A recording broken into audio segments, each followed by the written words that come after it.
Salve sahabatku, saudaraku yang terkasih di dalam Kristus. Kiranya damai Kristus selalu beserta kita dan salam sehat selalu.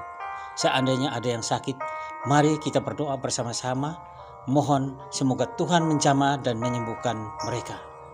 Kembali hari ini, Diamore Channel mengajak mari kita belajar dan merenung bersama-sama firman Tuhan yang akan kita ambil dari bacaan liturgi hari ini. Mari kita dahului dengan tanda kemenangan kita dalam nama Bapa dan Putra dan Roh Kudus. Amin. Marilah kita berdoa.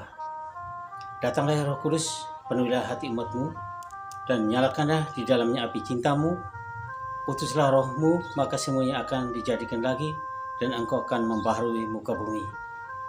Ya Allah, Engkau yang mengajar hati umat-Mu dengan penerangan Roh Kudus, berilah kami dengan perantaraan Roh Kudus itu kebijaksanaan yang sejati serta kurnia selalu merasa gembira atas penghiburannya karena Kristus Tuhan kami. Amin. Dalam nama Bapa dan Putra dan Roh Kudus. Amin. Inilah Injil Yesus Kristus menurut Matius. Dimuliakanlah Tuhan.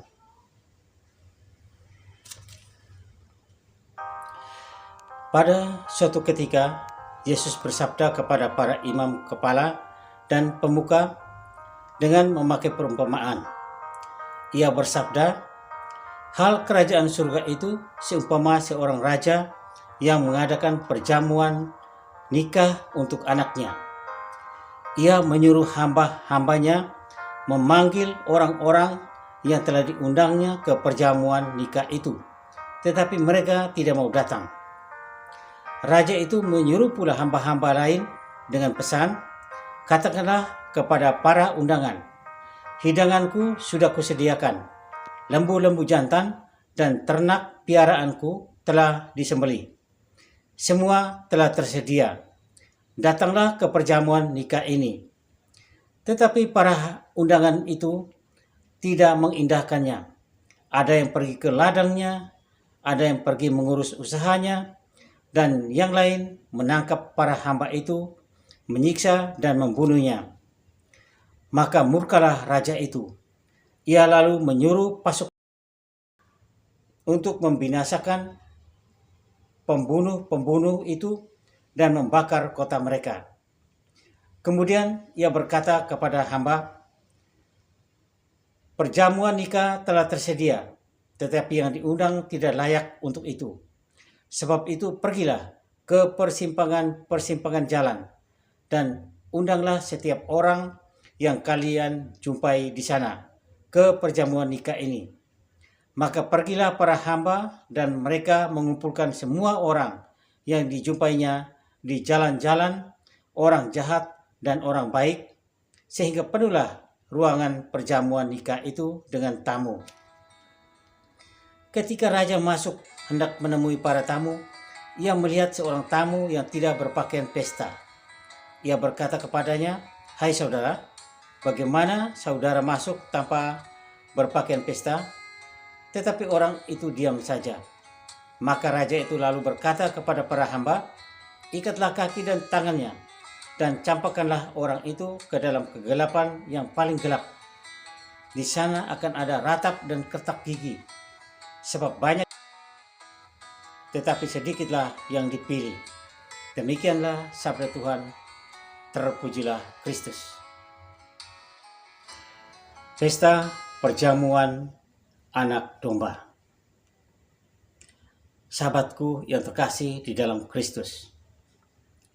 Bacaan Injil hari ini berisi tentang Allah yang mengundang kita masuk dalam hadirat-Nya agar mengalami keselamatan abadi. Undangan keselamatan ini digambarkan dengan undangan yang diselenggarakan oleh seorang raja yang mengundang sahabat-sahabatnya, teman-temannya untuk datang ke pesta perkawinan anaknya.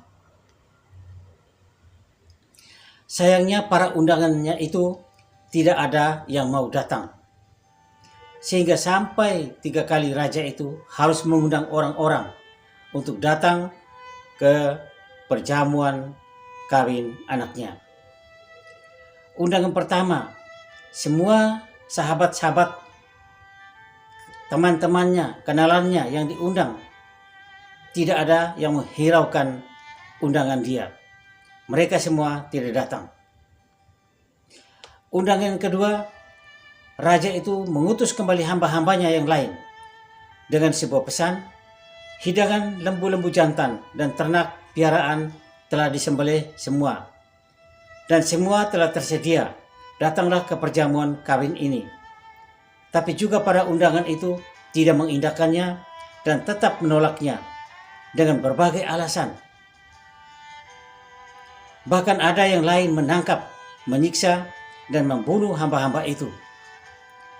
Raja yang baik hati itu, raja yang rendah hati itu, akhirnya menjadi murka dan menyuruh pasukannya untuk membinasakan serta membakar kota-kota mereka.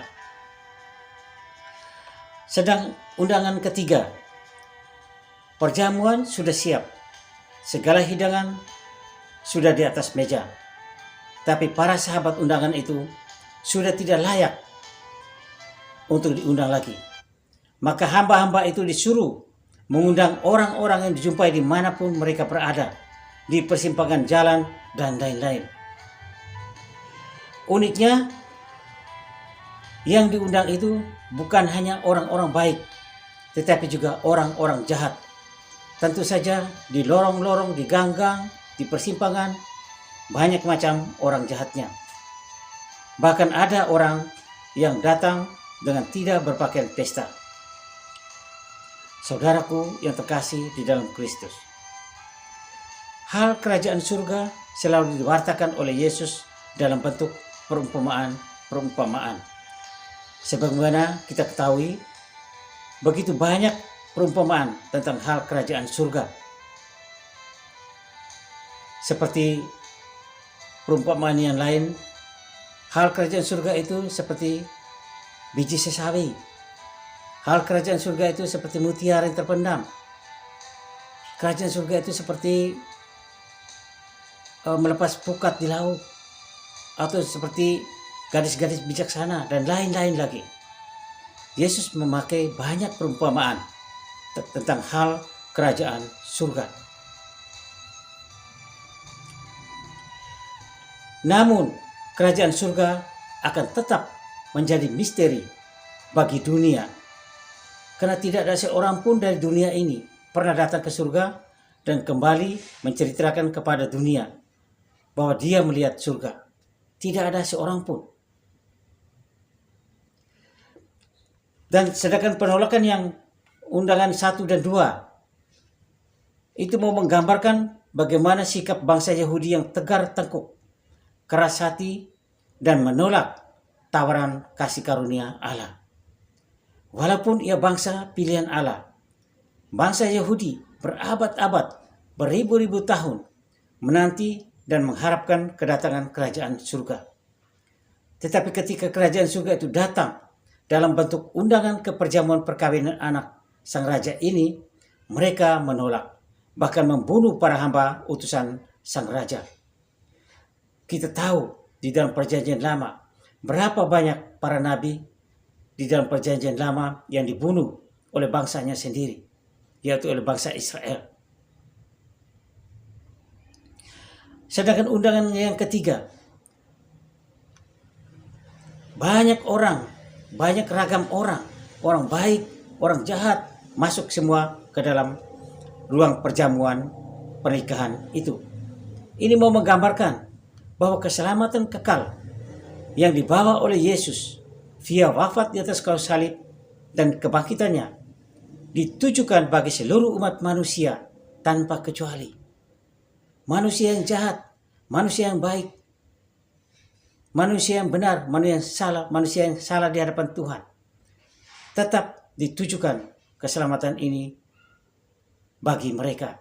Tidak ada secara khusus untuk satu kelompok atau dua kelompok, atau tidak khusus untuk orang Kristen atau orang Katolik. Yesus wafat, Yesus bangkit, membawa keselamatan untuk semua manusia. Seperti ada ayat lain di dalam Alkitab, dalam Injil dikatakan, Tuhan menciptakan matahari untuk orang jahat dan untuk orang. Sahabatku, saudaraku yang terkasih di dalam Kristus. Inilah keselamatan Kristus. Itu bersifat universal untuk semua orang tanpa kecuali, tanpa pandang bulu. Sedangkan gambaran undangan yang 1, 2, dan 3 ini juga menjadi gambaran bagi kita para murid yang hidup di zaman now. Tidak disangkal, sebagai murid Kristus, kita juga sering kali atau mungkin banyak kali sulit untuk memenuhi undangan Tuhan Yesus ini. Kita pun dengan berbagai alasan menolak undangan Yesus ini karena kita selalu sibuk dengan kepentingan diri kita sendiri. Kepentingan urusan bisnis, urusan pekerjaan, alasan masih ada urusan keluarga. Juga tidak kalah gentarnya urusan nongkrong di kafe sambil nonton bola bersama. Tidak kalah gentar shopping di mal-mal, mancing, nonton sinetron kesayangannya, dan lain-lain. Akhirnya seruan Yesus di dalam tugas panggilan gereja. Dan kelihatan semua itu sungguh indah dan menyenangkan bagi mereka. Mereka merasa sudah ada di zona nyaman. Segala kebutuhan sudah terpenuhi. Sehingga lupa bahwa hari ini ada doa lingkungan. Lupa bahwa hari ini ada misa di gereja. Lupa bahwa hari ini ada kegiatan-kegiatan rohani. Ada kegiatan-kegiatan sosial di gereja. Bahkan juga mungkin ada kerja bakti di RT. Bahkan mungkin ada kerja besuk orang sakit. Semuanya akan terlupakan. Karena mereka sudah fokus kepada diri sendiri. Kepentingan dan kesibukan diri sendiri. Lebih parah lagi, mereka tidak menyadari bahwa orang yang mengundang mereka itu bukan sembarang, tetapi yang mengundang mereka adalah Raja di atas segala raja, Maharaja, Raja alam semesta. Dialah Tuhan Yesus, Sang Anak Domba perjamuan kudus Allah. Karena itu seharusnya kita bangga kalau kita diundang Sang Raja. Seharusnya kita mensyukuri bahwa kita mendapatkan undangan itu. Kita diperhatikan oleh Allah. Karena itu undangan itu adalah anugerah yang luhur, sungguh luhur. Adalah rahmat yang istimewa bagi kita. Karena itu sebagai rasa syukur kita, ketika kita datang, kita harus berusaha untuk menjadi undangan yang terpilih, menjadi anak Bapa yang terbaik, menjadi murid Kristus yang setia, supaya menyenangkan hati Sang Raja yang mengundang kita. Bukan hanya sebagai undangan biasa, lebih-lebih lagi sebagai undangan yang kedapatan tanpa baju pesta, lalu dibuang keluar ruangan perjamuan untuk mengalami siksa yang sangat mengerikan. Sahabatku yang terkasih di dalam Kristus, ingat, budaya fana telah menggerogoti kehidupan dunia modern ini dengan menawarkan segala keindahan, kenikmatan dunianya, sehingga orang melupakan makna hidup yang sesungguhnya, yaitu menggapai hidup kekal atau menggapai hidup abadi bagi seorang yang beriman. Budaya fana menawarkan hidup saat ini, dan di sini titik. Dia tidak peduli akan sebuah kehidupan yang akan datang, yaitu sebuah kehidupan abadi. Saudaraku yang terkasih di dalam Kristus, sejak kita dibaptis, kita menjadi anak-anak angkat Allah. Nama kita sudah terdaftar di surga. Di dalam Lukas bab 10 ayat 20, ketika Yesus mengutus 70 murid pergi berdua-dua, keluar kampung, masuk desa, keluar desa, masuk kota, keluar kota, masuk kampung. Setelah mereka pulang, mereka laporan kepada Yesus. Kami bahagia sukacita sekali, karena kami boleh mengusir roh-roh jahat. Kami boleh mengusir setan, iblis. Kami boleh menyembuhkan orang sakit dengan namamu. Lalu Yesus menjawab mereka, kuasa itu telah kuberikan kepada kamu. Tetapi ingat, janganlah kamu bersukacita karena itu, tetapi bersukacitalah karena namamu terdaftar di surga. Saudaraku yang terkasih di dalam Kristus, kalau nama kita sudah terdaftar di sana, maka sudah pasti kita diundang ke meja perjamuan Tuhan. Karena itu kita harus berani untuk menanggapi dan menjawab undangan Tuhan itu dengan iman. Setiap hari Minggu, bahkan setiap hari dipanggil untuk datang ke meja perjamuan kudus Tuhan, yaitu pada waktu perayaan Ekaristi Kudus di gereja. Lalu pakai pesta macam apakah yang harus kita siapkan? Santo Paulus dalam suratnya 1 Tesalonika bab 5 ayat 8 berkata, "Tetapi kita yang adalah orang-orang siang, baiklah kita sadar, berbaju sirakan iman dan kasih, dan berketopongkan pengharapan keselamatan." Jadi kita harus berbaju sirakan iman dan kasih, berketopongkan pengharapan. Itulah baju pesta kita. Yesaya bab 59 ayat 17 mengatakan, ia mengenakan keadilan sebagai baju sirah. Jadi iman, harap, kasih, itulah baju pesta perjamuan anak domba. Itulah baju pesta perjamuan kudus di surga nanti. Maka jika kita ingin memenuhi undangan itu, kita harus menghayati hidup dalam iman, harap, kasih, dan keadilan, supaya kita layak dan pantas masuk ke dalam ruang perjamuan. Santo Yohanes Paulus II berbicara tentang Ekaristi Kudus dalam pandangan dimensi ekskatologis.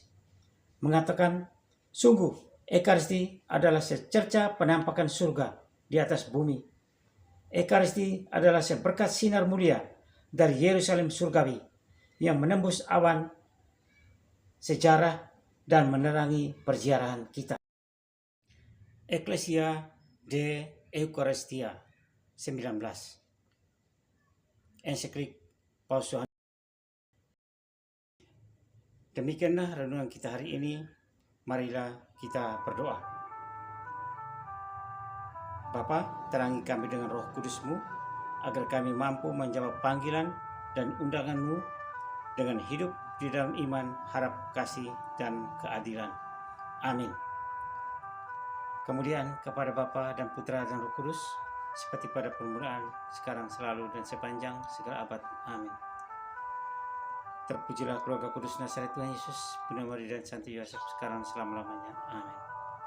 Semoga Tuhan Yesus Kristus selalu memberkati kita semua. Dalam nama Bapa dan Putra dan Roh Kudus. Amin. Salve, salam, sehat selalu, Ti amore Cene.